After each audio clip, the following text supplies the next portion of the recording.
After I have told my weaving story through my weaving recording, some of you might want to cut your weaving off the loom. So I want to show you how to do that.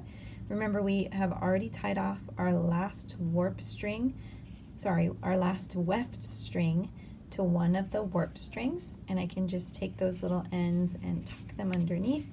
So that way my weaving is secure here with a knot at the end. So if I want to take it off the loom, boys and girls, here's how I can do that. So when we warped our loom the first time, you'll see that there's a place, remember when it went right next door? You take your fingers and you're going to be pulling those off of the loom. So remember, you're going to have, there are 19 warp strings, so you're going to have these nice loops for all of them, except for you're going to have one extra string. Okay, so I would go all the way around.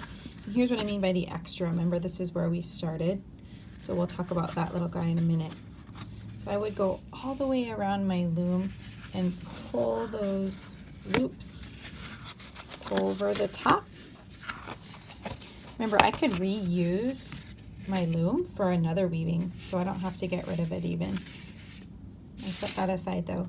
So now I've got this cool little octopus looking loom here, or my weaving. And so here's what I want to do to kind of lock it in so that it's not going to come undone. Each of these loops, I need to tie close to where the weaving starts. So there's a couple ways I can do it. I can take this loop, I can make a loop in the loop like this, stick the end through the loop,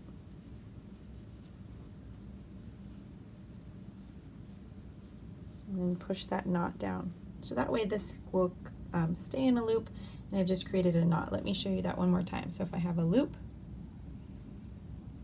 I can make a loop in the loop, stick the ends through the loop. That's one method. Another thing I can do is I can take a loop, cut the loop,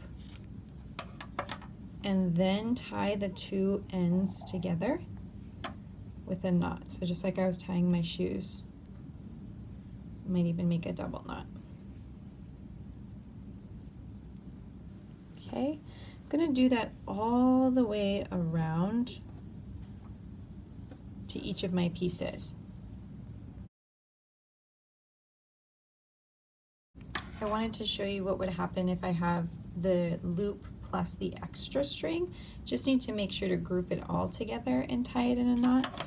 Or if I cut this, now I can take two in one hand and one in the other and tie it in a knot. It's just important that we include that last odd man out warp string so that each of our warp strings now have a knot that's close to the weaving. You can see that all the way around. So now, boys and girls, I can make a choice. I can decide if I want to cut all of these off directly above the knot. Do I want to leave a little bit of space so that I have a little fringe that goes around my weaving? That's going to be up to you to decide how you want to finish this. Just be careful, make sure you've got nice tight knots, because if you don't, this could come completely unraveled once you start cutting off your strings. So I could cut these off or not all the way around.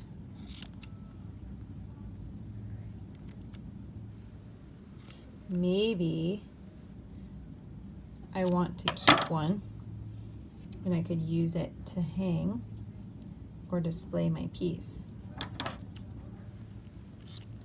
So boys and girls, that is it.